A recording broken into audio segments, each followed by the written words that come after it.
The Desert Rose Saloon has seen its share of cruel moments, but none quite like this. A beautiful bride in white, abandoned at the altar because her family deemed her too fat. Her wedding dress still perfect, her heart shattered on the saloon floor. Then walks in Wyatt Mason, the most eligible rancher in the territory. He's never married, never even courted.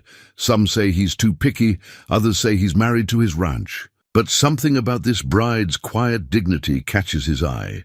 In a town where appearances mean everything, he's about to do the unthinkable. One decision will challenge every belief these townsfolk hold dear about love, beauty, and worth. But can a marriage born of impulse survive the harsh realities of frontier life? Before we jump back in, tell us where you're tuning in from. And if this story touches you, make sure you're subscribed, because tomorrow I've saved something extra special for you. Clara Bennett stared at her reflection in the pearl-handled mirror. Her mother's last gift before consumption took her 3 winters ago. The glass had a slight crack running through it. Fitting, she thought, as she watched tears track down her cheeks. The morning had started with such promise, the October sun painting redemption springs in shades of gold and amber. Her fingers traced the delicate lace of her wedding dress, sewn by her own hands in stolen moments between working at her father's bakery. Every stitch represented a dream, every pearl a prayer. The dress had taken 6 months to complete, and now it felt like a costume in some cruel theatrical performance. "You can't seriously expect Thomas to marry you looking like this," her sister Margaret had sneered just hours ago, pinching at Clara's waist. "You've gotten even bigger since the engagement." Clara had endured the comments about her size all her life, from family, from townspeople, even from her father, who blamed her love of baking for what he called her unfortunate condition. But she'd thought Thomas was different. He'd seemed to appreciate her skills in the kitchen, her way, with numbers, as she helped him manage his dry goods store's accounts, her gentle manner with difficult customers.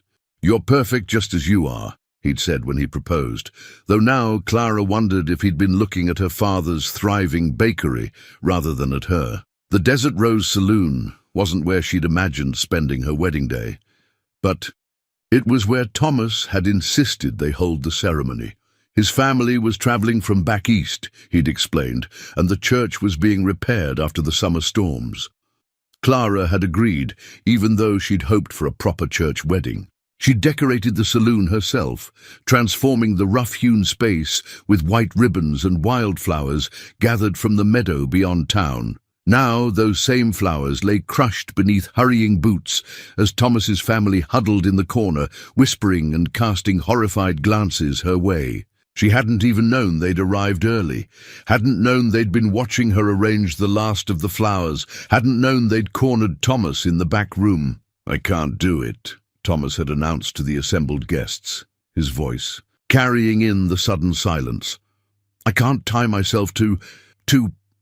His gesture toward Clara had said everything his words couldn't. Her father, rather than defending her, had simply nodded as if he'd expected this all along. "The girl takes after her mother's side," he'd said to Thomas's parents, as if that explained everything.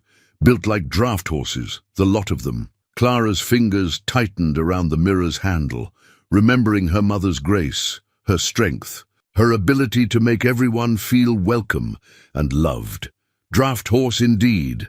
Her mother had been beautiful, inside and out, and had taught Clara that true worth lay in a person's actions, not their appearance. The saloon's bat-wing doors creaked, and Clara tensed, expecting another curious onlooker coming to witness her humiliation. She'd refused to flee when Thomas and his family left, refused to slink away when her own father and sister departed. Something in her, perhaps her mother's spirit, demanded she hold her ground. The heavy tread of boots on wooden planks approached, but Clara kept her eyes on her reflection in the cracked mirror. She wouldn't give them the satisfaction of seeing her cry again. Let them look their fill at the too large bride in her handmade dress. Let them whisper and judge. "Miss," The voice was deep, kind, and entirely unfamiliar. Clara turned, the mirror catching the last rays of afternoon sun and throwing rainbow patterns across the saloon's scarred walls. Through her tears, she saw a tall figure silhouetted in the doorway, broad-shouldered and straight-backed. As he stepped into the light, she recognized him. Everyone in 3 counties knew Wyatt Mason by sight, though few could claim to know him well. What she didn't recognize was the look in his eyes as they met hers. Where she expected pity, she found something else entirely. Something that made her heart skip, even as her practical mind warned her not to hope again so soon. Wyatt Mason hadn't intended to stop at the Desert Rose that afternoon. His worn leather ledger, tucked securely in his saddlebag, held figures that demanded attention.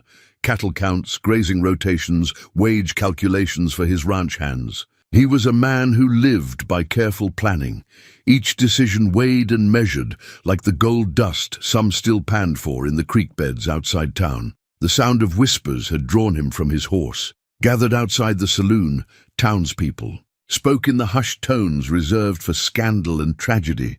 Through the windows he'd glimpsed white ribbons and flowers, a wedding, but the mood was all wrong, more like a funeral than a celebration. "Shame about the Bennett girl," old Mrs. Tucker had said, clicking her tongue. But Thomas Whitaker couldn't be expected to, well, you understand. Wyatt did understand, and the understanding sat like bitter coffee in his gut. He'd seen enough of Thomas Whitaker's business practices to know the man's true measure. The kind who smiled while shorting weights and measures, who charged widows full price while offering store credit to pretty young things, who caught his eye. The ledger in Wyatt's saddlebag could attest to that. 2 years ago, he'd caught Whitaker, trying to cheat him on a bulk order of winter supplies. The man had backed down quick enough when confronted, but Wyatt hadn't forgotten. A man's character showed in the small things, his father had always said. Now, standing in the saloon's doorway, Wyatt saw nothing small about this situation. The bride, Clara Bennett, he remembered her from her father's bakery, stood with a quiet dignity that made his chest ache. He'd passed that bakery countless times, savoring the scent of fresh bread and sweet pies. More than once, he'd noticed her efficient movements, her genuine smile, the way she handled difficult customers with grace. "Miss," he heard himself say, though he hadn't planned to speak. When she turned, something shifted in his carefully ordered world. Her eyes, though bright with tears, held no self-pity. The mirror in her hands caught the light, throwing fragments of rainbow across her wedding dress. A dress he could now see was handmade, every stitch speaking of hope and care.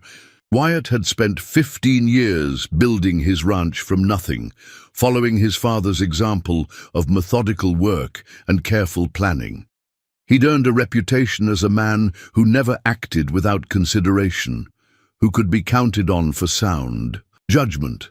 Some called him too cautious, too set in his ways. His sister Charlotte, before she'd moved back east, had accused him of hiding behind his ledgers and livestock. "You're afraid of letting anyone close enough to matter," she'd said. During their last argument, "One day you'll look up from those books of yours and realize life's passed you by." The leather ledger seemed to burn against his hip now as he took another step into the saloon. Clara Bennett straightened her shoulders, as if preparing for more judgment, more cruel words. The movement stirred something in him, admiration, anger at those who'd hurt her, and something else he wasn't ready to name. "I don't make decisions lightly, Miss Bennett," he found himself saying, his voice steadier than he felt. "Never have. Every choice I've made has been calculated, considered from all angles." He paused, aware of the curious faces peering through the saloon's windows. "But sometimes I reckon the right choice is clear as spring water, no calculations needed." She looked at him warily, but with a glimmer of something that might have been hope. "Mr. Mason, I've got 300 acres of good grazing land, a herd that's growing every year, and a house that's been needing a woman's touch since my sister moved back east." He took another step forward, removing his hat. "What I don't have is someone to share it with, someone who knows the value of hard work and honest living, Someone who holds their head high when others show their own smallness. The mirror trembled slightly in her hands. Why are you telling me this? Because I'm about to do something completely out of character, Miss Bennet. A smile tugged at his lips. I'm about to make the most impulsive decision of my life, and I'd like you to be part of it. Through the windows, he could see the townspeople gathering, drawn by the unfolding drama. Let them watch. Let them see what real character looked like, wrapped in a handmade wedding dress that couldn't begin to contain the strength within. The saloon keeper's Bible lay thick with dust in a drawer behind the bar, its leather cover cracked with age. Sam Turner, who'd owned the Desert Rose for 20 years, couldn't remember the last time he'd pulled it out, but now he held it with reverent hands, as if its weight could anchor this surreal moment in reality. "You can't be serious, Wyatt," Joe Henderson called from the doorway, where a crowd had gathered.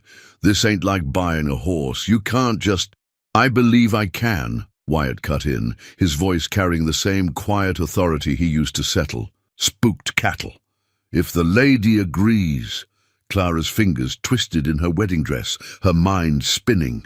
The mirror she'd been clutching now sat on a nearby table, its cracked surface reflecting the afternoon light in fractured beams. This morning, she'd imagined a very different ceremony, with very different eyes watching her. But Thomas's cruel rejection had shattered those dreams like that mirror's surface. Yet here stood Wyatt Mason, a man known for his deliberate nature, his success, his unwavering integrity, offering her something that seemed impossible to trust. "Why?" she managed to ask, her voice barely above a whisper. "You don't even know." "Me, I know enough," Wyatt said, meeting her eyes. "I know you're up before dawn every day to bake the bread this town depends on. I know you handled the bakery's books when your father was laid up with his back last winter. I know you've got more dignity in your little finger than most folks have in their whole body." A murmur ran through the growing crowd. Clara felt her cheeks warm, not from embarrassment this time, but from the simple truth in his words. He had noticed her, had seen her work, her worth, when she thought no one was looking. "But your reputation," she protested weakly. "People will say—" "People always say," he interrupted gently. "Question is, do we give their words power over us?" Sam Turner cleared his throat. "If you're really aiming to do this, might want to do it proper." He opened the Bible, its pages rustling like autumn leaves. "Been a justice of the peace going on 15 years, though most folks forget that part of my duties." More townspeople pressed into the saloon now, drawn by the unfolding drama. Clara caught sight of Mrs. Tucker dabbing at her eyes with a handkerchief, while next to her, the milliner's wife whispered furiously to her husband. "Miss Bennet," Wyatt said formally, taking off his hat and holding it over his heart. "I know this isn't the wedding day you planned. I know I'm not the man you expected to marry. But I'm offering you a partnership based on respect and honest appreciation of who you are. No more, no less." He paused, then added softly, "The choice is yours." Clara looked around the saloon, at the decorations she'd hung with such hope. That morning, at the curious faces of the townspeople, at Sam Turner with his dusty Bible.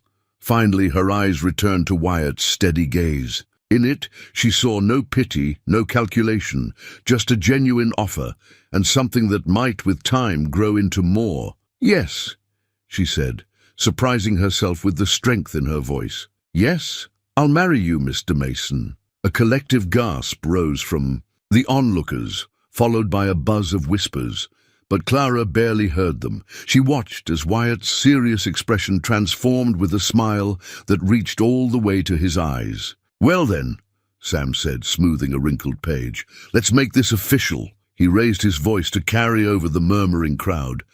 "We're gathered here today, in the sight of God and this company." The ceremony that followed was brief but proper. When Wyatt produced a simple gold band from his pocket, his mother's ring, he explained quietly, Clara felt tears spring to her eyes again, but for entirely different reasons than before. "By the power vested in me by the territory of Wyoming," Sam proclaimed finally, "I now pronounce you man and wife." Before he could say another word, Wyatt leaned down and kissed her, gentle but sure. The taste of peppermint and coffee mingled with the salt of her dried tears, and Clara found herself thinking that perhaps some dreams, shattered so better ones, could take their place. As they turned to face the crowd, now applauding with varying degrees of enthusiasm, Clara caught their reflection in the cracked mirror. A tall, solid man and a woman in a handmade wedding dress, both looking somewhat stunned but determined. The beginning of something unexpected, but just maybe, exactly right.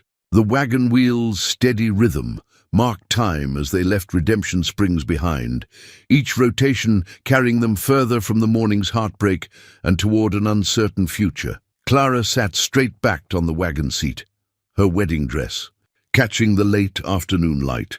Beside her, Wyatt handled the reins with quiet confidence, giving her the space to gather her thoughts. The silence between them stretched like the shadow of his wagon across the dusty road. Not uncomfortable exactly, but heavy with all the things they didn't know about each other. Clara watched the town shrink behind them, the Desert Rose saloons, sign growing smaller until it was just a glint in the setting sun. "I should tell you," Wyatt said finally, his voice matching the gentle pace of the horses. "The ranch isn't what most would call fancy. It's solid, does its job, but it's been just me and the hands for a while now." Clara smiled slightly, appreciating his honesty. "I grew up over a bakery, Mr. Mason. Fancy isn't something I'm used to." "Wyatt," he corrected softly. "Reckon we should use first names, being married and all?" The word married hung in the air between them, as real and substantial as the gold band on her finger. Clara twisted it absently, feeling its unfamiliar weight. "It was my mother's," Wyatt offered, noticing the gesture. "She'd have liked you, I think. She always said true beauty showed in how a person carried themselves." The wagon hit a rut, jostling them closer together for a moment. Clara caught the scent of leather and clean sweat, mixed with something that might have been peppermint. "Tell me about the ranch," she said, wanting to know more about this man who'd turned her world upside down with a single decision. Wyatt's face softened. As he spoke of his land, his voice taking on a warmth she hadn't heard before. He told her about the creek that ran year-round, the meadows that turned purple with wildflowers in spring, the sturdy barn he'd built with his own hands. His words painted a picture of not just a property, but a home built through years of careful work and dedication. "Got 8 hands working for me now," he continued. "Good men, all of them. They bunk in the outer house except for old Pete, who has the room above the stable. He's been with me since the beginning, helps manage things when I'm in town." The sun was setting in earnest now, painting the sky in shades of pink and gold. Ahead, Clara could make out the shape of buildings against the darkening horizon. As they drew closer, details emerged. A sprawling ranch house with a wide porch, a large barn with fresh paint, neat fencing stretching into the distance. "It's beautiful," she breathed, and meant it. There was something honest about the place, something that spoke of hard work and care. Wyatt drew the wagon to a halt in front of the house. Before he could move, voices called out, and several men appeared from the barn. They approached with curious looks, their eyes moving between Wyatt and Clara with barely concealed surprise. "Boys," Wyatt said, his voice carrying easily in the evening air, "like you to meet Mrs. Mason." The stunned silence that followed was broken by heavy boots on wooden steps. An older man with weathered features emerged from the barn, moving with the careful grace of someone who'd spent a lifetime on horseback. "Well now," he said, a slow smile spreading across his face, "about time you brought some beauty to this place, boss." He touched the brim of his hat. "Pete Wilson, ma'am. Been keeping this one in line for near on 15 years. Clara felt some of her tension ease at the genuine welcome in his voice. "Clara Mason," she replied, the new name feeling strange but not unwelcome on her tongue. Wyatt stepped down from the wagon, then turned to offer her his hand. As Clara took it, preparing to descend in her wedding dress, she caught him looking at her with an expression that made her heart skip. Not passion exactly, but something equally powerful. Recognition, perhaps, of something worthy in her that matched something worthy in him. The moment passed as her feet touched ground, but its warmth lingered. Around them, the ranch hands moved forward to make their introductions, their initial shock giving way to respectful curiosity. Above them, the first stars began to appear in the darkening sky, witnesses to this new beginning. The cast-iron cook stove dominated the ranch house kitchen, its black surface reflecting the first light of dawn. Clara stood before it, running her hands along its cool surface, learning its dimensions the way a rider learns their horse. This would be her domain now, so different from the commercial ovens of her father's bakery, yet somehow familiar in its solid presence. "Damn thing's temperamental," Pete had warned her the night before, after showing her where they kept the supplies. "Hot as hell one minute, cold as a banker's heart the next. Most of us just stick to coffee and basic fare." Now, in the quiet morning hours, Clara smiled at the challenge. She'd mastered trickier ovens in her time, though admittedly with more preparation than a sudden marriage had allowed. The wedding dress hung upstairs in the bedroom she now shared with Wyatt, though they'd both awkwardly agreed to give each other time and space, him taking the ranch hand's old quarters down the hall for now. The sound of boots on the porch drew her attention. Wyatt entered, looking surprised to find her up so early. "You didn't have to," he began, but Clara shook her head. "I've been up with the sun since I was 12, she said, already measuring flour into a bowl. "Old habits." He watched her work for a moment, his presence solid but unobtrusive. "The men usually have their breakfast in the bunkhouse. Then it's time they had a proper meal in a proper kitchen," Clara replied, her hands moving with sure confidence as she mixed biscuit dough. "If you could show me where the preserves are kept?" Their eyes met across the kitchen, and something passed between them. Understanding, perhaps, or appreciation. Without a word, Wyatt moved to a lower cabinet and brought out several jars of preserved fruit. "Charlotte, my sister put these up before she left," he explained. "Haven't had the heart to open them." Clara studied the jars, noting the careful work. "She'd want them used," she said softly. "Good preserves are meant to be shared." The morning unfolded with unexpected grace. The temperamental stove proved responsive to Clara's touch, producing golden biscuits and crisp bacon. The smell drew the ranch hands like a dinner bell, their hesitant footsteps on the porch turning confident when Wyatt called them in. "Lord have mercy," Pete breathed, watching Clara set out platters of food on the big kitchen table. "Ain't seen a spread like this since Charlotte left," Wyatt finished, his voice carrying a mix of old pain and new hope. The men ate with the appetite of those who worked hard for their meals, but Clara noticed their manners improving with each bite. They used "ma'am" more naturally now, and someone had thought to wipe their boots before entering. "Might need to let out my belt if you keep cooking like this, Mrs. Mason," young Tom said, reaching for another biscuit. "Clara," she corrected, gently. "We're family now of a sort." The word family seemed to settle over the kitchen like a warm blanket. Clara saw Wyatt's shoulders relax slightly, saw the men sit a little straighter in their chairs. As the days passed, Clara found her rhythm. The kitchen became her headquarters, but her influence spread throughout the house. She discovered Charlotte's, preserved flowers pressed between Bible pages, carefully framed them, and hung them in the stark hallway.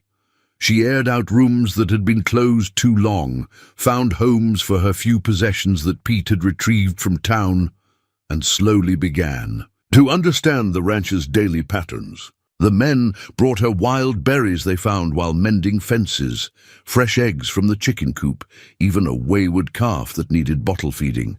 She repaid them with pies that made them close their eyes in bliss, stews that stuck to their ribs during long days of work, and a listening ear when they needed to talk. Wyatt watched it all with quiet attention. He never interfered when she rearranged things or started new traditions, like afternoon coffee on the porch when the men came in from the fields. Instead, he seemed to take pleasure in the way the house was coming alive again. "You've got a way about you," he said one evening, as they sat on the porch watching the sunset. "The place feels different." Clara looked at him sideways, trying to gauge if different was good or bad. Better different, he added, as if reading her mind. Like it was waiting for something and now it's found it. They sat in comfortable silence then, watching the sky paint itself in shades of promise. Clara's hands still smelled of bread and sweet spices, and somewhere in the house, the cast-iron stove ticked as it cooled, marking time in their new shared life. The sound of shattering china cut through the afternoon quiet like a gunshot. Clara stared at the broken pieces of the plate on the kitchen floor, her hands still raised as if holding the ghost of what had slipped from her grasp. It wasn't just any plate. It was one of Charlotte's, part of the set Wyatt's sister had left behind.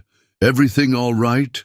Wyatt's voice came from the doorway, drawn by the noise. Clara knelt to gather the pieces, her movements sharp with frustration. "I was trying to reach the high shelf. If we just rearranged things the way I suggested." "The kitchen's been organized this way for 15 years, Wyatt interrupted, his voice holding an edge she hadn't heard before.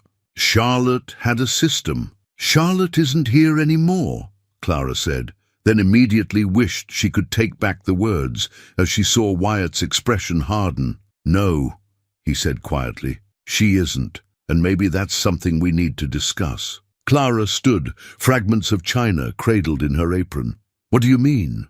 "I mean that ever since you arrived, you've been changing things. Moving furniture, altering routines, reorganizing everything from the pantry to the tack room, because some of these systems don't make sense. The cooking pots are stored too far from the stove, the preserves are scattered across 3 different shelves, and don't get me started on the way the ledgers are kept." The ledgers, that was the real heart of it, they both knew. Clara had found the ranch's accounting books in disarray, despite Wyatt's careful nature. Charlotte's system, while well-intentioned, had been needlessly complicated.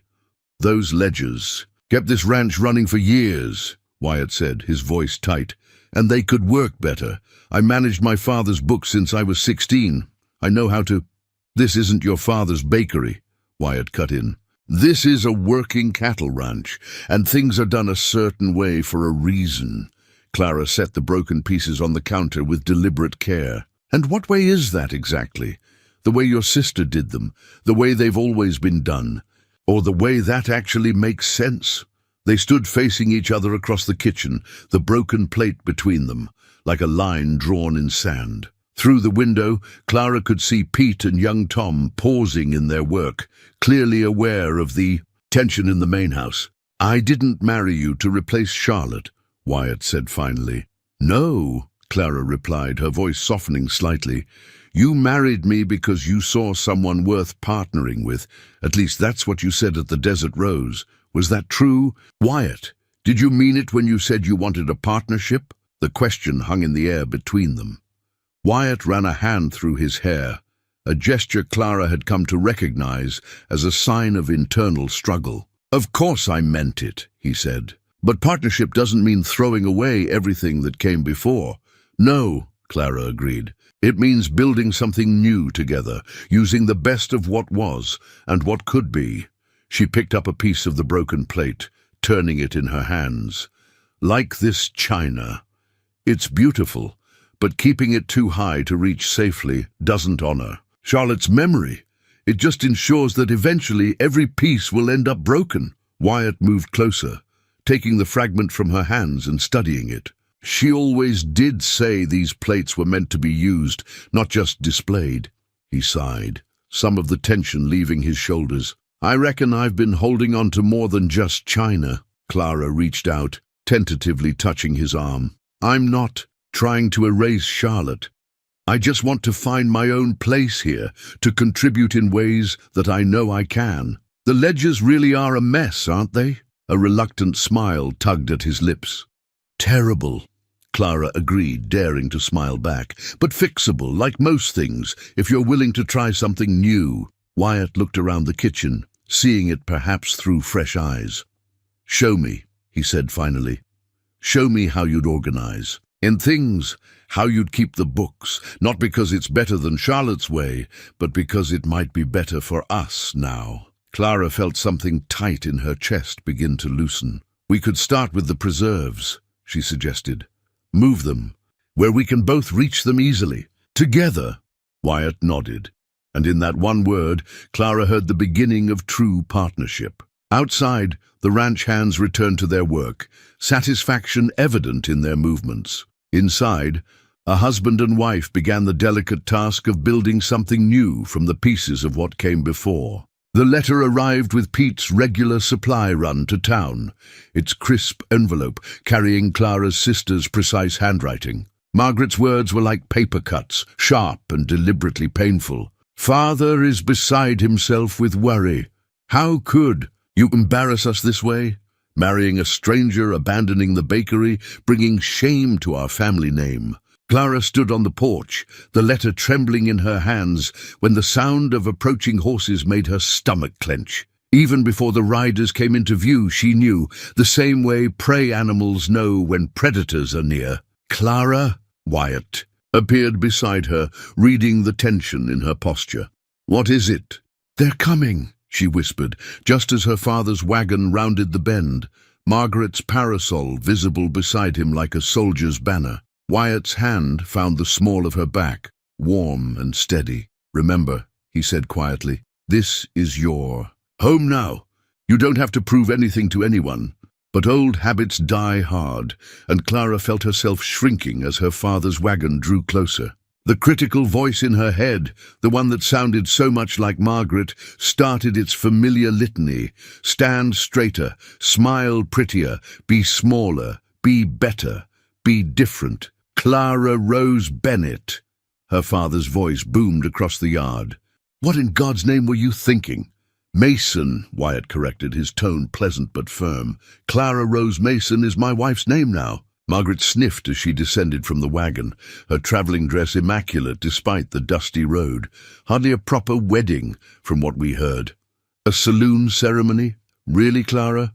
How could you? The same way you could leave me standing." "They're alone," Clara replied, surprising herself with her steadiness. "One choice at a time." "Now see here," her father blustered, but Wyatt stepped forward, his presence somehow filling the porch. "Mr. Bennett, Mrs." He paused, looking at Margaret. "Miss," she corrected primly. "Unlike some, I haven't rushed into an ill-considered marriage." "Miss Bennett, then." Wyatt's voice remained measured. "You've had a long ride. Perhaps we should continue this discussion inside, where Clara's fresh-baked bread and coffee might smooth the way for civil conversation." Clara shot him a grateful look. He'd noted her stress baking this morning, the way she'd channeled her anxiety into creating something nurturing. Now he was turning it into a shield, using her strength to protect her. Inside, the kitchen told its own story. Loaves of bread cooled on the counter, their golden crusts testament to Clara's skill. The reorganized shelves gleamed with preserved fruits and vegetables, Charlotte's china displayed at accessible heights. Every surface spoke of care and competence. Margaret's eyes darted around, gathering ammunition. "I see you've taken over." "Completely," she said, "rearranging everything to suit yourself." "Actually," Wyatt interjected, "those changes were my idea. Clara's system makes more sense for a working ranch kitchen." The lie, small, kind, protective, wrapped around Clara. Like a warm shawl, she busied herself with coffee preparations, letting the familiar routine steady her hands. "The bakery's suffering without you," her father said, accepting a cup. "Customers ask daily when you'll return to your senses and come home." "I am home," Clara replied, and meant it.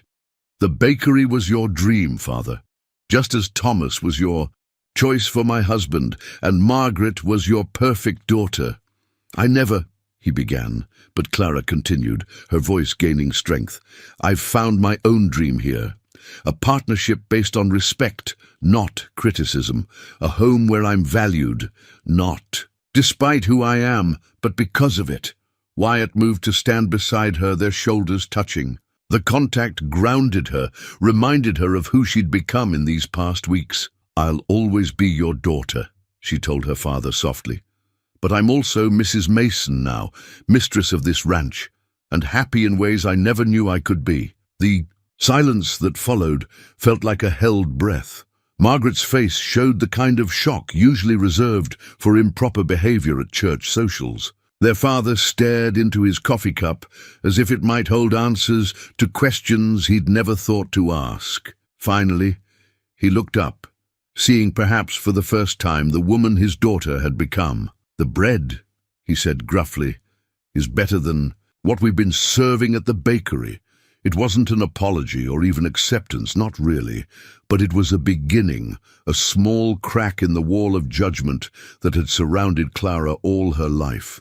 She felt Wyatt's quiet pride beside her and stood, straighter, ready to build on that beginning, one choice at a time. Market day in Redemption Springs dawned grey and unseasonably cold for early autumn. Clara sat beside Wyatt in the wagon, a carefully wrapped hand-stitched quilt on her lap, her first real project since coming to the ranch. She'd worked on it, during quiet evenings, piecing together scraps of fabric into something both beautiful and useful. "You don't have to do this," Wyatt said softly as they approached town. "The hands can handle the supply run." Clara squared her shoulders. "A mason doesn't hide," she replied, using his own words from the night before. "Besides, the quilting circle meets today.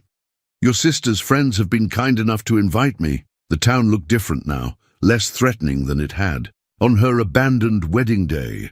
Still, whispers followed their wagon down Main Street, and Clara caught more than one person pointing in their direction. "Well, if it isn't the happy couple," Mrs. Tucker called from the mercantile's porch, but her usual sharp tone held a note of curiosity. "Heard you've been making changes up at the Mason place, Clara." "Some," Clara acknowledged, climbing down from the wagon with the quilt in her arms. "Though mostly I've just been learning the ways of ranch life." "That's not what I heard," came another voice, and Clara turned to see Sarah Williams, the doctor's wife, approaching. "Pete Wilson was telling everyone how you've transformed the place. Says the men haven't eaten so well since Charlotte left." Before Clara could respond, a commotion erupted from the doctor's office down the street. Dr. Williams burst out, his face grave. "Sarah, the Henderson children, all 4 down with fever. The Cooper's kids too, need you to—" "How many?" Sarah asked, already moving. 8 so far, maybe more coming. This fever's spreading fast among the little ones." Clara looked at her quilt, then at Wyatt. He nodded slightly, understanding in his eyes. "Mrs. Williams," Clara called, "would a clean, warm quilt be helpful? And perhaps some bone broth?" Sarah turned, relief flooding her features. "The quilt. Yes, we need everything we can get. But the broth, I haven't time to—" "I'll make it," Clara said firmly. "Enough for all the sick children and their families." Whispers rippled through the growing crowd. Clara heard someone mention Thomas's name, followed by "Lucky Escape" and "Blessing in Disguise." "I'll need the kitchen at the Desert Rose," she continued, ignoring the whispers. "Sam Turner's got the biggest stove in town, and I'll need help. Every pot and chicken we can find."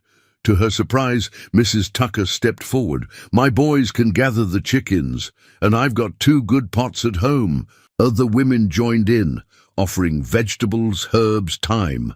Even Margaret, who happened to be in town that day, volunteered her carefully maintained copper pot. The Desert Rose's kitchen transformed into a command center. Clara directed operations, with the same quiet efficiency she'd shown at the ranch, delegating tasks, organizing supplies, keeping the massive pots of broth simmering at perfect temperature. "Just like old times," Sam commented, watching her taste and adjust seasonings. "Though I recall you used to be more hesitant about giving orders." Clara paused, realizing he was right. The woman who had stood trembling in a wedding dress would never have commandeered his kitchen or organized half the town's women into a broth-making brigade. "Marriage suits you," he added with a wink, before heading back to the bar to coordinate. More supply deliveries. Throughout the day, reports came in. The broth was helping, keeping the sick children hydrated, giving strength to worried parents who'd forgotten to eat. Clara's quilt, along with others donated by the quilting circle, kept little bodies warm as the fever broke. By sunset, the crisis had passed. Dr. Williams reported all the children improving, though he kept the quilt for his youngest patients. "You've likely prevented this from becoming a tragedy," he told Clara as she cleaned the last pot. "Good bone broth's better than half the medicines I stock." Wyatt found her there, wiping down Sam's kitchen to his exacting standards. He'd spent the day helping transport supplies and families, their wagon becoming an impromptu ambulance. "Ready to head home?" he asked softly. Clara looked around the kitchen, at the women who now smiled at her with respect rather than judgment, at Sam who'd trusted her with his domain, at the town that had come together under her guidance. "Yes," she said, taking Wyatt's arm. "Let's go home." They left town different from how they'd arrived. The whispers still followed, but they spoke now of capability rather than scandal, of blessing rather than shame. Clara sat tall beside her, husband understanding finally that acceptance, like love, sometimes comes in unexpected ways. The broken fence post had been cut, not snapped by weather or beast. Wyatt crouched in the pre-dawn light, his fingers tracing the clean angle of the saw marks, while Pete and Tom stood watch, rifles ready. "Third breach this week," Pete said, grimly. "Getting bolder, whoever they are." Clara watched from Thunder, the gentle mare Wyatt had been teaching her to ride. She'd insisted on coming along for the fence check after yesterday's discovery of missing cattle. The ranch hands had protested, rustlers were no business for a woman, but Wyatt had simply helped her mount up, understanding her need to face their troubles together. "They're professionals," Wyatt said, standing. "These cuts are precise. They know exactly how to take down a section without making noise." He looked at the tracks leading away from the fence.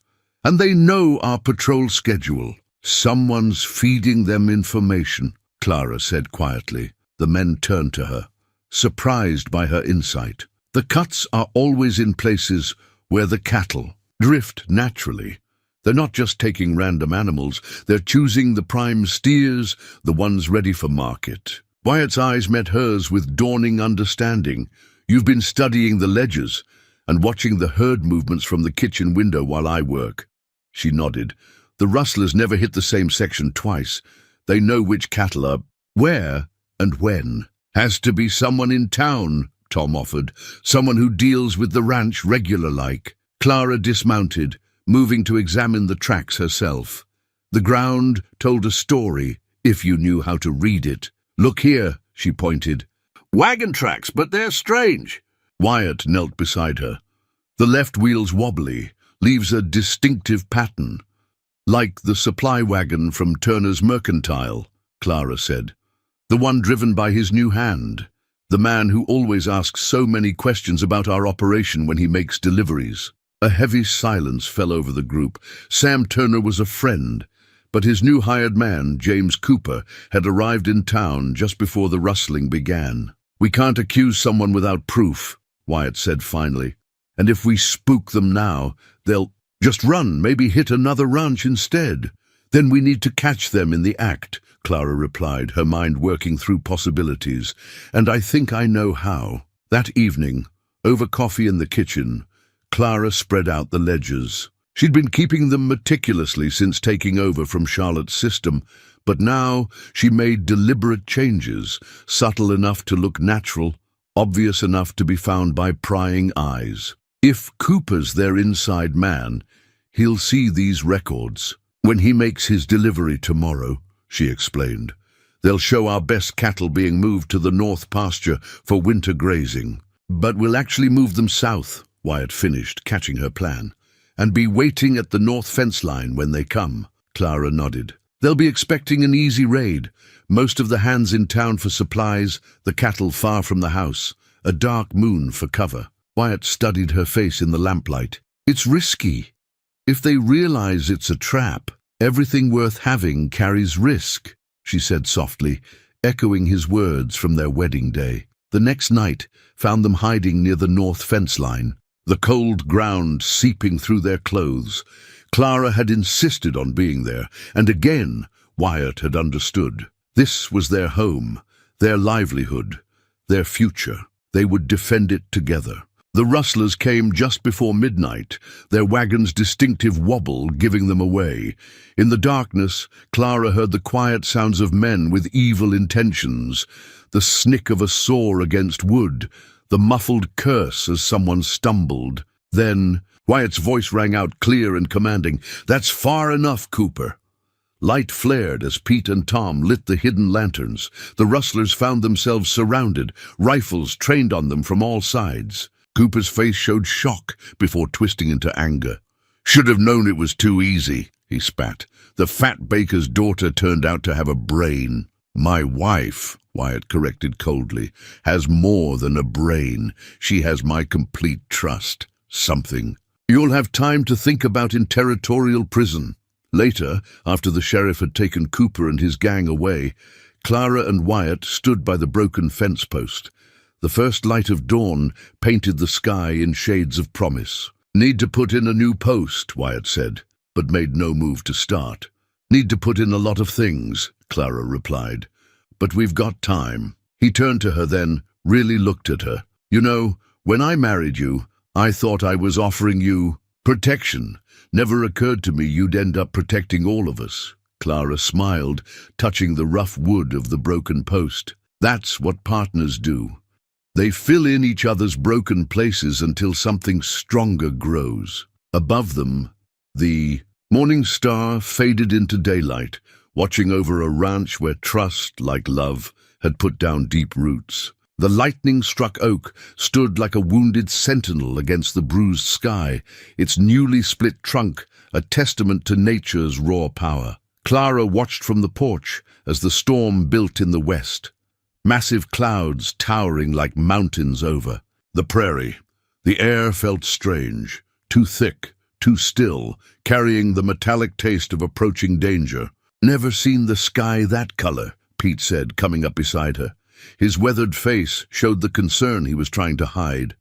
"Like a bad bruise." The wind picked up suddenly, hot and wrong, carrying bits of debris and the distant smell of rain. From the pastures came the nervous lowing of cattle, sensing the oncoming storm. "Where's Wyatt?" Clara asked, scanning the horizon.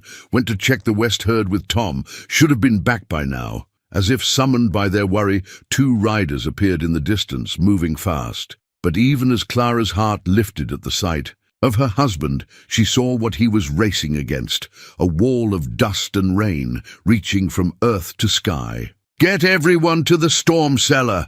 Wyatt shouted as they thundered into the yard. "This one's bad." Clara was already moving. "The cattle!" "No time to get them all to shelter," he called back, dismounting in a fluid motion. "Have to trust they'll follow their instincts, find the low ground." Rain began to fall, fat drops that hit like bullets. The wind rose to a scream, and Clara saw items starting to fly, branches, loose tools, someone's forgotten hat cartwheeling across the yard. "The horses!" Tom yelled over the wind. "Can't leave them in the barn if it goes bad." Wyatt nodded grimly. "Clara, get to the cellar with Pete and the others." "No," she said, surprising herself with her firmness. "You'll need every hand." Their eyes met in the strange stormlight. In his, she saw worry warring with respect, protection battling partnership. In the end, trust won. "Stay close," he ordered. And together, they ran for the barn. Inside, the horses were wild-eyed with fear, picking up on the storm's violence. Clara moved down the line with Wyatt and Tom, releasing gates, removing halters, guiding panic-stricken animals toward the entrance, where Pete waited to herd them toward the sheltered valley. A massive thunderclap shook the barn. Clara heard wood groan ominously above them. "That's the last one," Tom shouted. "We need to—" The rest of his words were lost as something huge slammed into the barn's side. Clara felt Wyatt's arms around her, pulling her down and under the shelter of an empty stall as part of the roof tore away. They huddled there, pressed together as the storm raged. Clara could feel Wyatt's heart hammering against her back, his breath warm on her neck. Despite the chaos around them, she felt oddly safe, anchored by his presence. "Should have made you go to the cellar," he said, close to her ear, his voice torn by wind. Clara turned in his arms, facing him in the dim light. I'm exactly where I need to be." Something shifted in his expression then, something that had been building since the day they met. Later, Clara would remember their first real kiss tasting, of rain and risk, of trust given and earned. Around them the storm howled its fury, but in that moment they found shelter in each other. The storm passed as summer storms do, leaving destruction and renewal in its wake. When they finally emerged from the barn, the world seemed washed clean. The lightning-struck oak had fallen completely, but already its exposed roots reached for soil, proving that even broken things could find new ways to grow. They worked together to assess the damage, Clara's practical nature complementing Wyatt's experience. The barn would need repairs. Fences had fallen, and they'd lost some cattle to the storm. But the house stood firm, and in the valley where Pete had guided them, the horses grazed peacefully with most of the herd. As sunset painted the storm clouds in gentler colors, Clara and Wyatt stood by the fallen oak. His arm rested comfortably around her waist, a touch that felt as natural, now as breathing.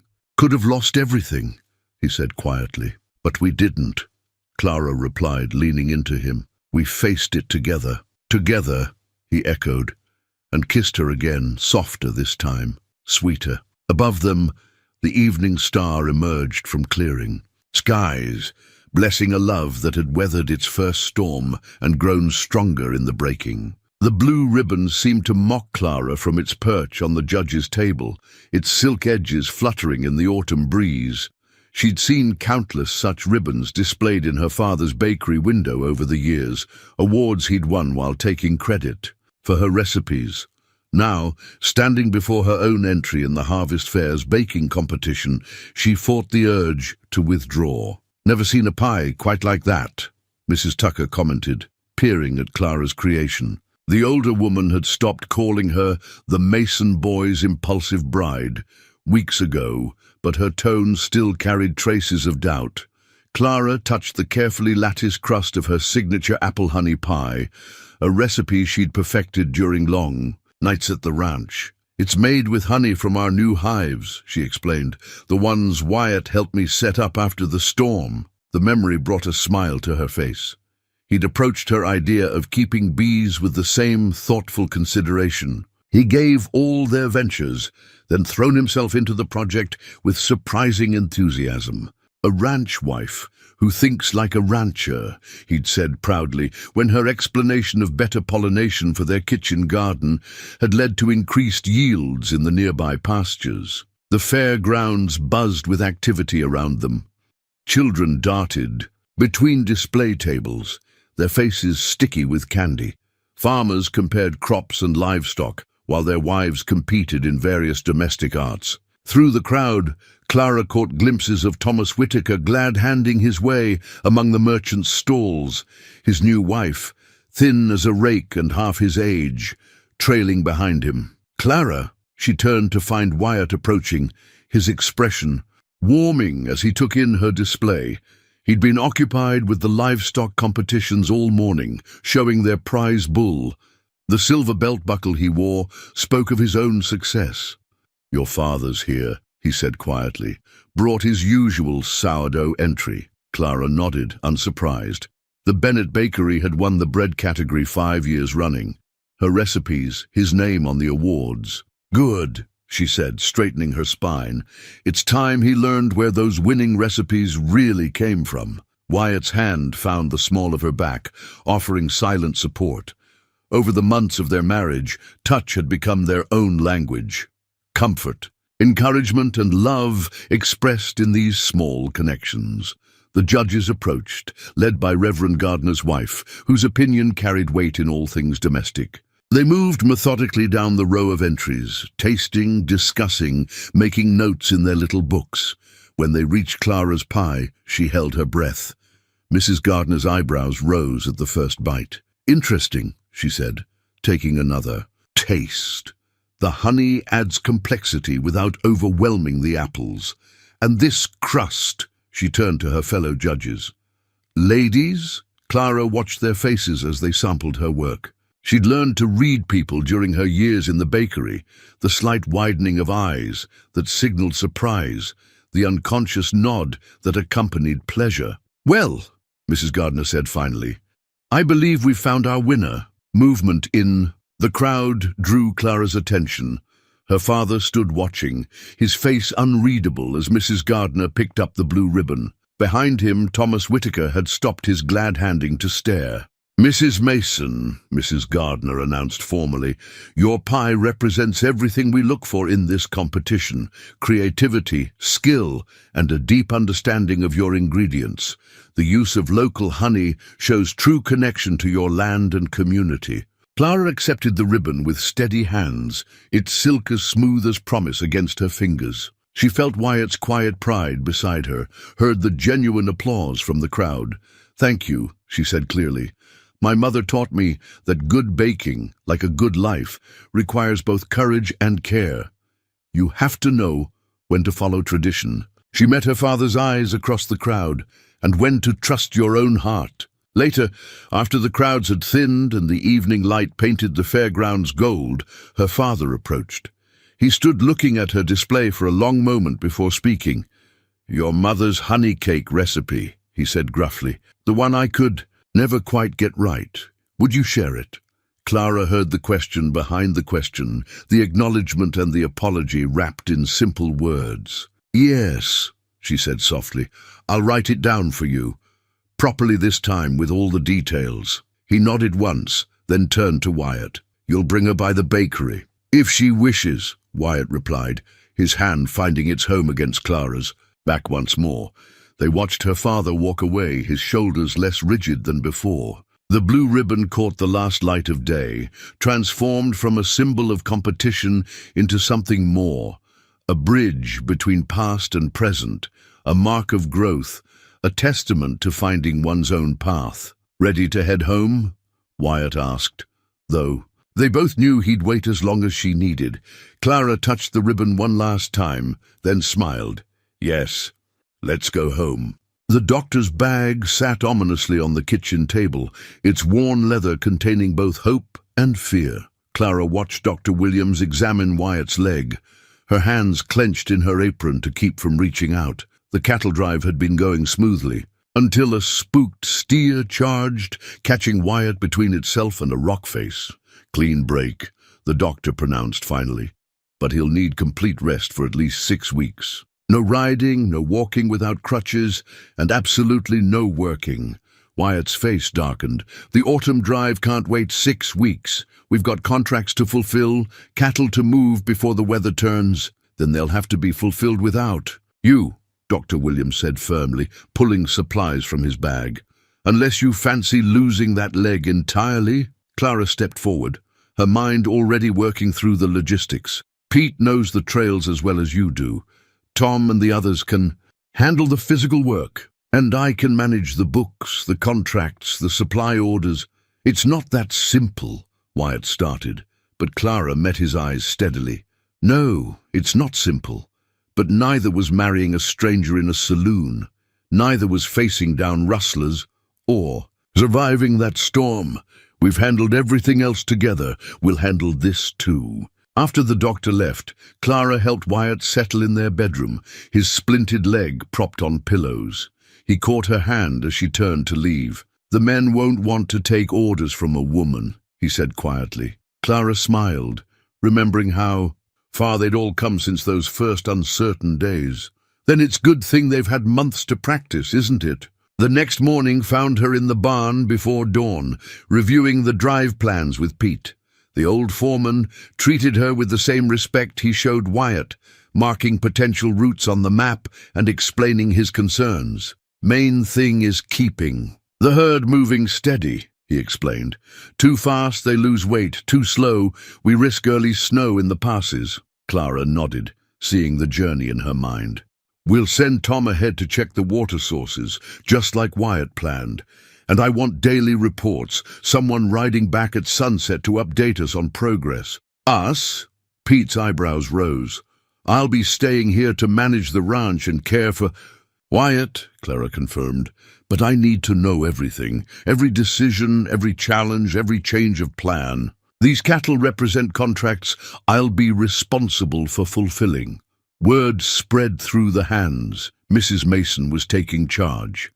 Clara caught snippets of conversation, saw the weighing looks cast her way, but she also saw the nods of approval. When she demonstrated knowledge of their operations, when she spoke confidently about grazing rotations and market prices, the drive departed at first light the next day. Clara stood on the porch, watching dust rise from thousands of hooves. Part of her wanted to ride with them, to see firsthand that everything went smoothly, but her place was here, balancing the needs of her injured husband with the demands of running the ranch. She developed a routine, mornings spent checking on Wyatt and managing correspondence with buyers, afternoons overseeing the remaining hands as they prepared the ranch for winter, evenings reading Pete's reports by lamplight, marking the herd's progress on maps, while Wyatt offered insights from his bed. "You're doing more than managing," he said one night, watching her update the ledgers. "You're leading." Clara paused, ink hovering over paper. "I learned from the best." "No," he shook his head. "You already knew how. You just needed someone to see it." The weeks passed in a blur of activity. Clara negotiated with buyers, arranged supply deliveries, and kept the ranch running smoothly. When an early snowstorm threatened the high passes, she made the call to redirect the herd through longer but safer routes, trusting Pete to execute her decision. Finally, word came that the drive had reached its destination successfully. Every contract fulfilled, every head of cattle accounted for. Clara sat beside Wyatt's bed, reading Pete's final report aloud. "Mrs. Mason's judgment about the snow proved right," she read. "Saved us considerable trouble. Reckon we're lucky to have 2 good heads running things now instead of just 1. Wyatt reached for her hand, his grip strong despite weeks of forced rest. "They finally figured out what I've known since that day in the saloon. You're not just my wife, you're my true partner." Clara laced her fingers through his, feeling the calluses that matched her own newfound ones. Outside their window, autumn painted the prairie in golds and reds, promising that even seasons of challenge held their own kind of beauty. The handmade scarf draped across Clara's lap, her fingers working the soft yarn with practiced ease as snow fell beyond the windows. She'd learned to knit from her mother, though she'd rarely had time for it at the bakery. Now, winters enforced. Stillness gave her hours to create things of beauty and warmth. Wyatt sat nearby in his favorite chair, his healing leg propped on a footstool. The fire crackled between them, casting dancing shadows on the walls.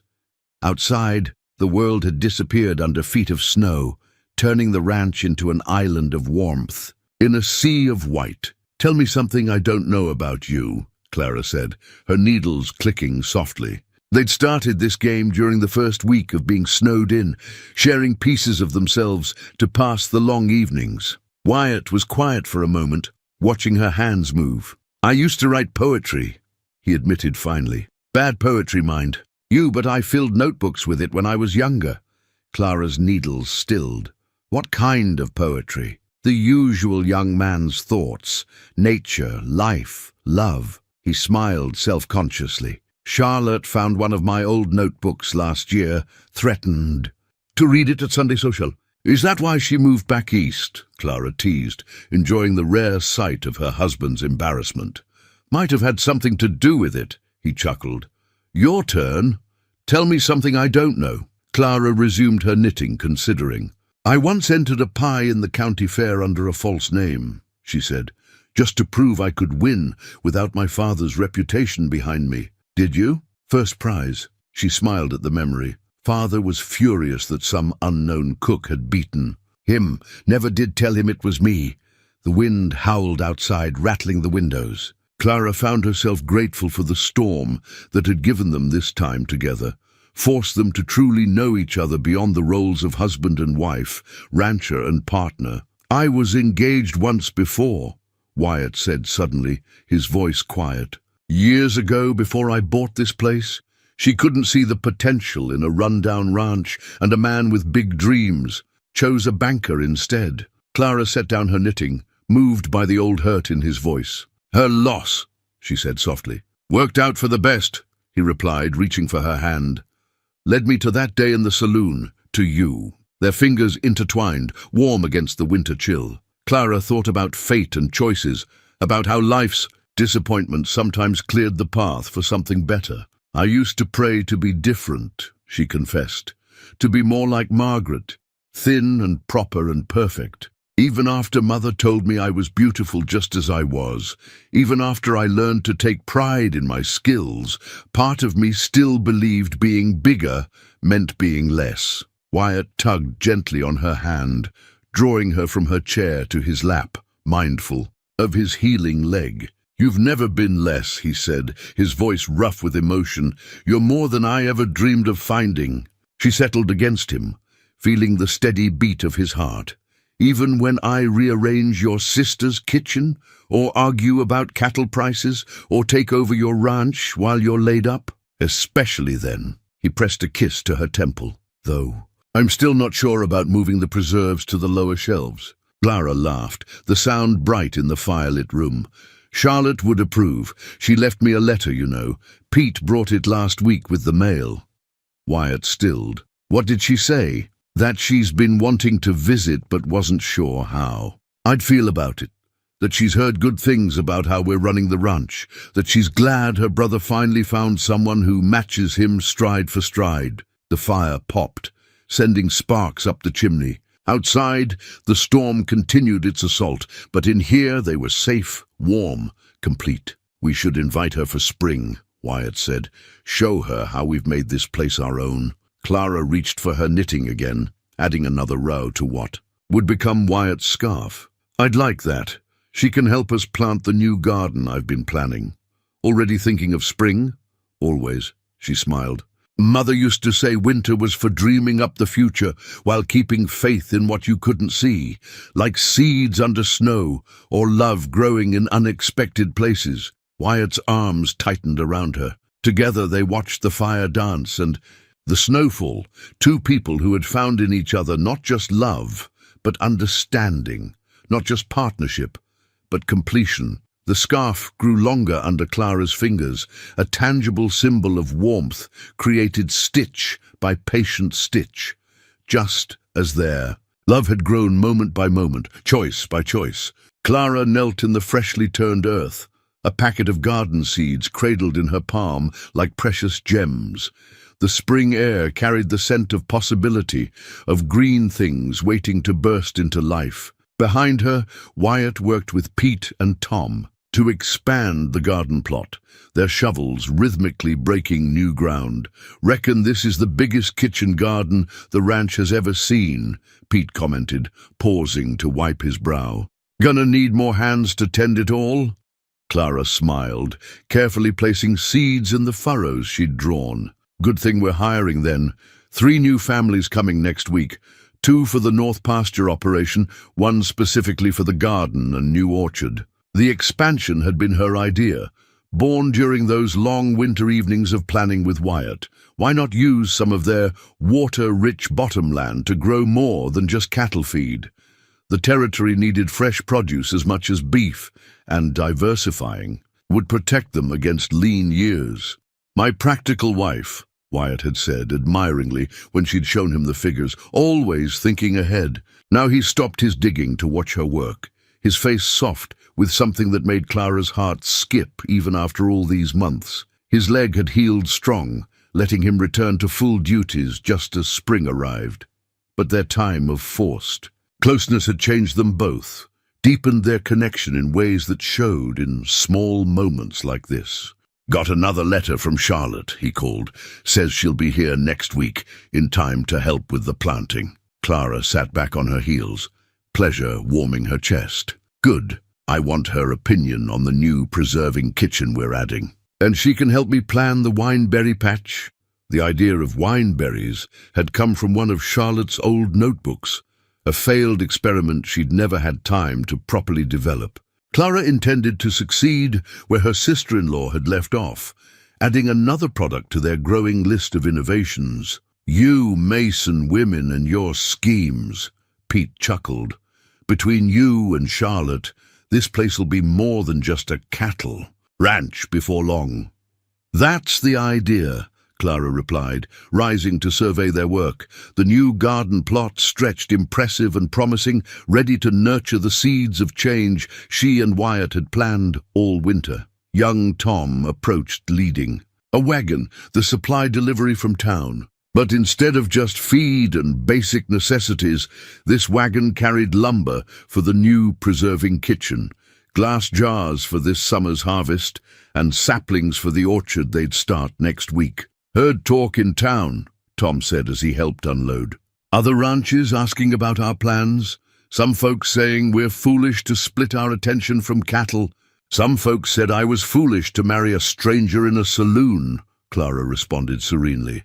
"Sometimes the best decisions look foolish to those who lack vision." Wyatt came up beside her, his hand finding its familiar place at the small of her. "Back, speaking of vision, brought you something from town yesterday." From his pocket, he produced a small package wrapped in brown paper. Clara opened it to find a new seed catalogue, its pages filled with exotic varieties she'd only dreamed of trying.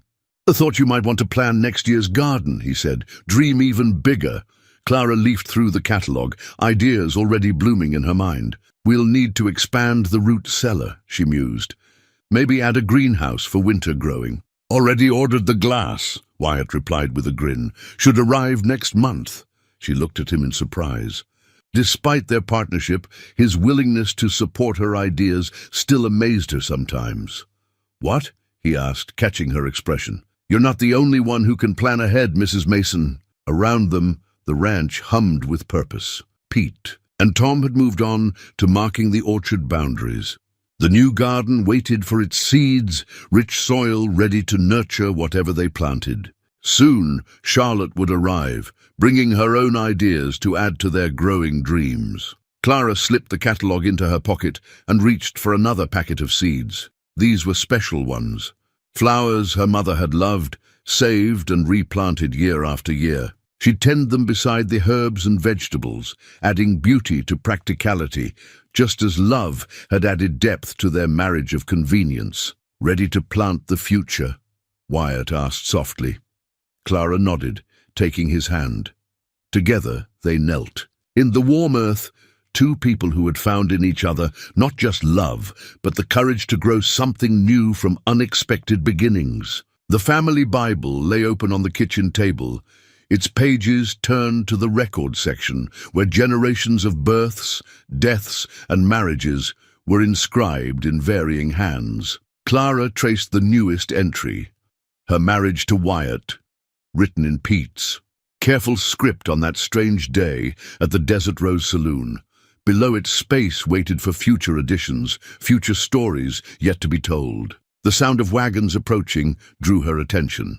Through the window, she saw two vehicles coming up the drive, Charlotte in the first and, to her surprise, her father and sister in the second. "They actually came," she murmured. The invitation to visit had been Wyatt's idea, sent after her. Father's tentative overtures at the harvest fair. Clara hadn't really expected them to accept. Wyatt appeared beside her, sensing her tension.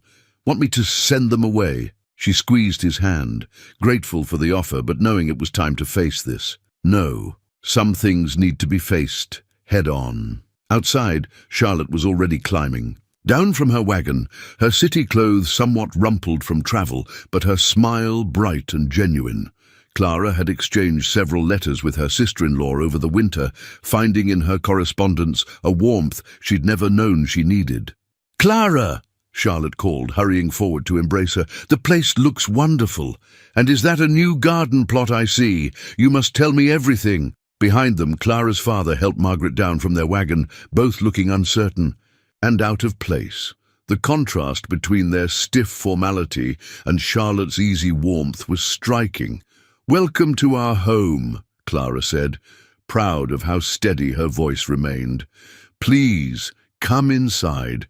I've just taken a batch of mother's honey." "Cake from the oven?" Margaret's eyebrows rose at the mention of their mother's recipe, but she followed without comment. Inside, the kitchen told its own story. Clara's innovations harmoniously blended with Charlotte's preserved traditions. New copper pots hanging beside well-seasoned iron ones, fresh herbs drying next to carefully labeled preserves. "You've changed." "And things," her father said, looking around. "Yes," Clara replied simply. "Change can be good when it's done with respect for what came before." Charlotte, bless her, jumped in with easy conversation, asking about the bakery and sharing stories of her time running the ranch. Gradually, the tension began to ease. Over honey cake and coffee, walls built of years of misunderstanding began to crack. "I never understood," Margaret said suddenly, interrupting a discussion about the new preserving kitchen. "How you could just leave, choose this over everything we knew." Clara set down her coffee cup, considering her words carefully.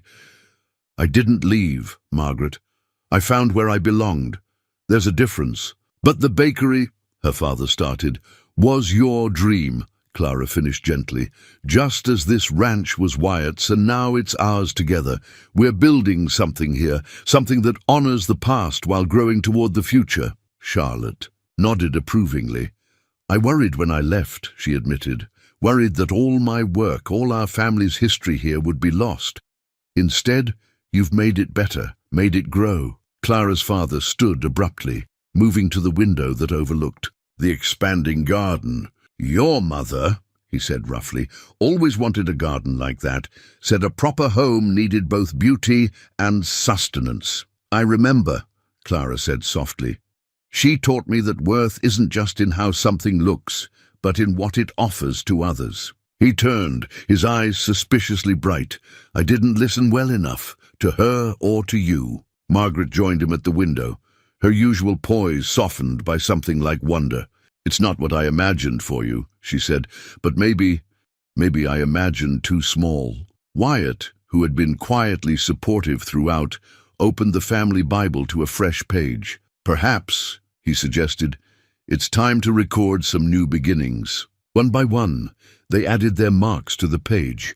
Not just Clara and Wyatt's marriage now, but hopes for the future, plans for cooperation between ranch and bakery, promises to bridge the distances they'd created. As afternoons stretched toward evening, Clara watched her family begin to truly see her world. Charlotte and Margaret discussed preserving techniques, finding common ground in shared domestic arts. Her father and Wyatt talked business, the bakery's need for reliable flour meeting the ranch's new grain experiment. The Bible remained open on the table, its pages ready for more stories, more connections, more love expanding beyond the boundaries of what any of them had thought possible. Clara touched the worn leather cover, remembering her mother's words about how families, like gardens, needed both roots and room to grow. The wedding ring caught the morning light as Clara worked, its simple gold band now worn smooth with daily wear. 1 year. Sometimes it felt like a lifetime had passed since that desperate day at the Desert Rose Saloon. Other times it seemed only moments had slipped by since Wyatt had first offered her his mother's ring and a chance at a new life. "Penny for your thoughts," Charlotte said, looking up from where she was helping Clara sort through her hope chest. She'd extended her visit through the summer, caught up in the excitement of the ranch's expansion. "Just thinking about how much can change in a year," Clara replied, lifting out her old wedding dress.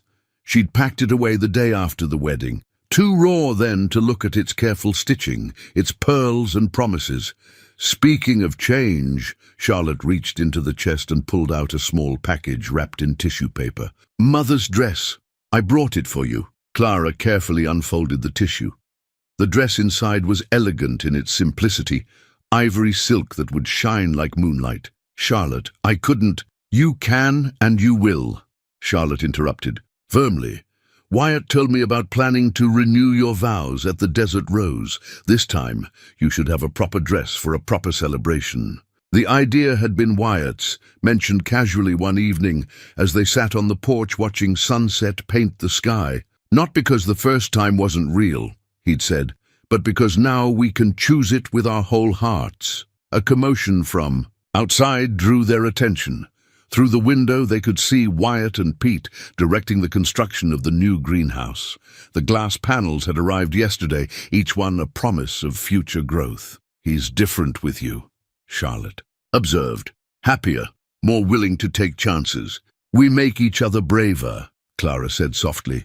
"Better." The sound of hammering paused as Wyatt looked up, catching Clara watching him. Even now, his smile could make her heart skip like that first day. He touched his hat brim in a gesture that was part playful, part genuine respect.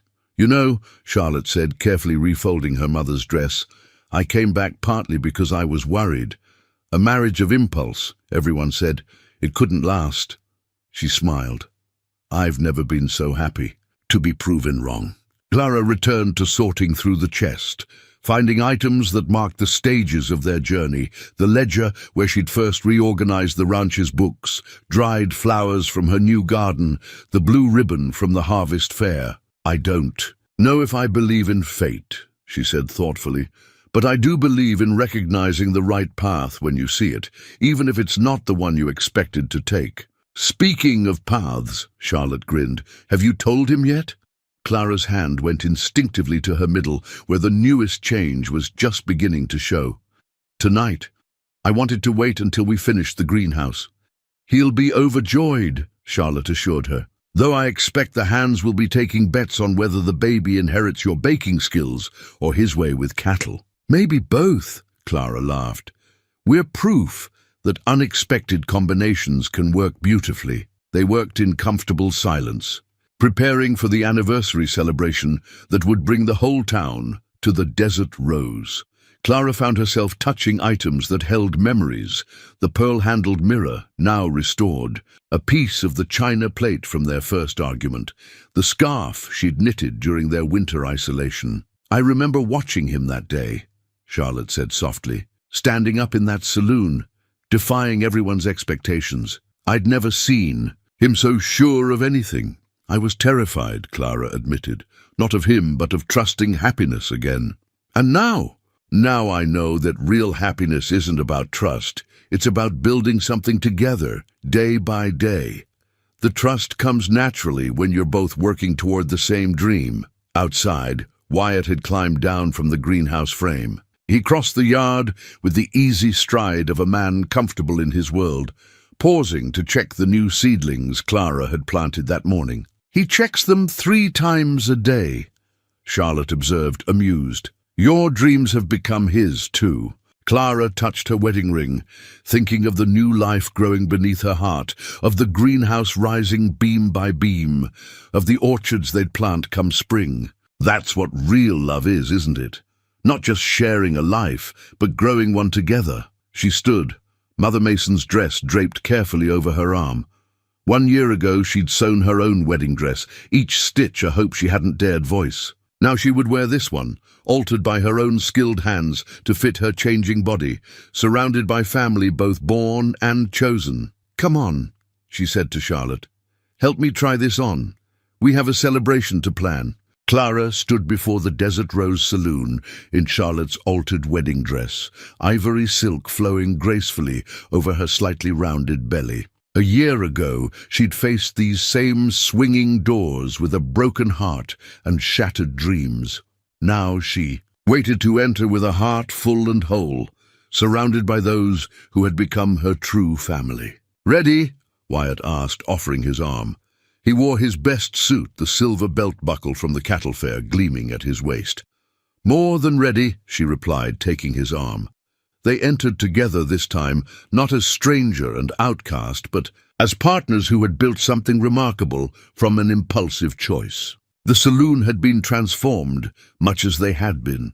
Flowers from Clara's garden decorated every surface, their sweet scent mixing with the memory of that fateful day. Sam Turner stood ready with his Bible, its pages worn smooth with use. But before he could begin, Wyatt raised his hand. "If you'll permit me," he said, drawing a folded paper from his pocket. "I wrote something. It's not poetry." He smiled at Clara's knowing look. "But it's truth." The gathered crowd stilled, even Margaret leaning forward in anticipation. "A year ago, I made the best impulsive decision of my life," Wyatt began. "I saw a woman whose strength outshone her pain, whose dignity put shame to those who would judge. I offered partnership thinking I was being generous. Instead, I received the greatest gift a man could ask for, a true partner in every sense, a woman who makes me better by loving me, who dreams bigger than I ever dared." Clara felt tears threatening, but these were so different from the ones she'd shed in this room a year ago. "My turn," she said, her voice steady. "I came to this place thinking my life was over. Instead, it was just beginning. You saw me, really saw me, when I'd stopped seeing myself. You offered respect when I expected pity, partnership when I expected dependence. We've built something beautiful together, something that grows stronger every day." Her hand drifted to her middle, and she saw the moment Wyatt understood, his eyes widening with joy. "Really?" he whispered.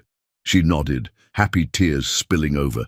New life, new beginnings. The congregation burst into cheers and congratulations, led by Charlotte's enthusiastic applause. Even Thomas Whitaker, standing at the back with his thin wife, managed a grudging smile. Sam raised his Bible, waiting for quiet. "A year ago, I married two strangers who took a chance on love. Today, I'm honored to bless a union that has proven that sometimes the best decisions are the ones the heart makes before the head can object." The ceremony that followed was brief but profound, made deeper by the truth of their feelings, the reality of their tested and proven love. When Sam pronounced them renewed in their vows, Wyatt's kiss tasted of promise and certainty. Later, as they celebrated with their community, Clara stood in the doorway of the Desert Rose, looking out at the setting sun. Wyatt joined her, his arms sliding naturally around her waist.